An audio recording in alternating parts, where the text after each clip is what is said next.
ஆந்திராவுக்கு இந்த முதலீடு போகிறது என்ற செய்தி வந்ததும் இந்த சின்ன பசங்க பண்ணுவாங்க தெரியுமா, அது போன்ற சிறுமைத்தனமான வேலை. உடனே டிஆர்பி ராஜா ஃபாக்ஸ்கான் 15,000 கோடி முதலீடு செய்கிறது என்று சொல்லிவிட்டார்கள். சொன்ன உடனே ஃபாக்ஸ்கான் நாங்கள் அந்த மாதிரி பண்ணலை, புதிய முதலீடுகள் எதையும் செய்யவில்லை என்று சொல்லிவிட்டார்கள்.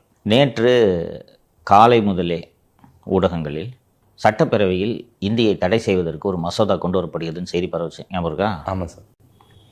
நேற்றைக்கு முன்தினம் மாலை முதலே இந்த செய்தியை பேனா நிறுவனம் திட்டமிட்டு ஊடகங்களுக்கு வேண்டுமென்றே பரப்புகிறார்கள். மிக முக்கியமான மசோதா வரப்போகிறது, முதல்வர் வீட்டில் விவாதம் நடந்து கொண்டிருக்கிறது, மூத்த வழக்கறிஞர்களோடு முதலமைச்சர் கலந்தாலோசித்துக் கொண்டிருக்கிறார், திமுக எம்பியும் மூத்த வழக்கறிஞருமான திரு என்ஆர் இளங்கோ இந்த விவாதத்தில் பங்கெடுத்திருக்கிறார், அண்டு இந்த ஹிந்தியை தடை செய்ய போகிறாங்க அப்படின்னு சொல்லிட்டு ஒரு நியூஸை பரப்புனாங்க.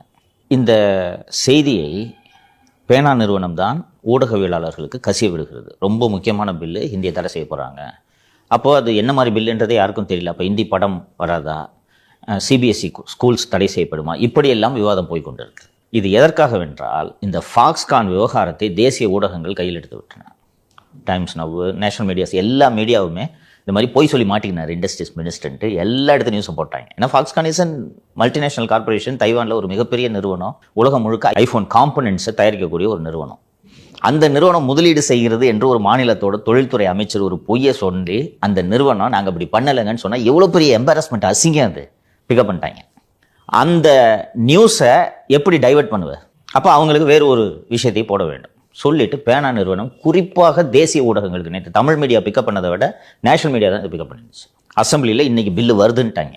டெல்லியில் இருக்கிற ஜேர்னலிஸ்ட்டும் பிக்கப் பண்ணிட்டாங்க.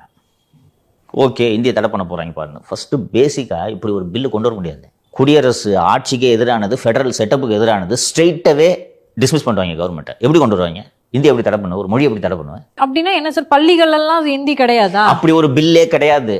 என்ன பில்ல கொண்டு வர போறேன்னு சொன்னாரு சார்? இந்தி தடை செய்யறது தொடர்பான ஒரு முக்கியமான சட்டம் என்று மட்டும் தகவல் கசிவு இருக்கும். அது ஊடகங்கள் எப்படி வந்துச்சுன்னா சார், ஹிந்தி மூவி எது வராது, ஹிந்தி பாட்டு எது வராது, அந்த ஹிந்தி அந்த போர்டுல எதுலையுமே இடம் பெறாது அப்படின்னு சொல்லிட்டு இப்படி பரவுன உடனே நார்த் இந்தியன் மீடியா பிக்கப் பண்ணுறாங்க. இதை விட்டாங்க, ஃபாக்ஸ்கானை விட்டாங்க. ஆக்சுவலி ஃபாக்ஸ்கான் தான் நியூஸ் விட்டாங்க. இல்லை தமாஷ் என்னன்னா, இவங்க சொல்ற போய் இவங்களே நம்புறாங்க. நேற்று சம்பந்தமே இல்லாமல் இந்தி ஒழிக என்று பொள்ளாச்சி நகர திமுகவினர் ஒரு பெரிய பேனரை ரெடி பண்ணி வரிசையாக இந்தி எழுத்துக்களை கையில் பிடித்து கொண்டு அந்த எழுத்துக்களை எல்லாம் மொத்தமாக தீயில போட்டு கொளுத்திட்டு, எதுக்கே இப்போ போராட்டம் பண்ணுறீங்கன்னு கேட்டால், இல்லைங்க எங்கள் முதல்வர் அசம்பிளியில் இன்னைக்கு ஒரு பில்லு கொண்டு வர போகிறான்னு போராட்டம் நடத்திருக்காங்க.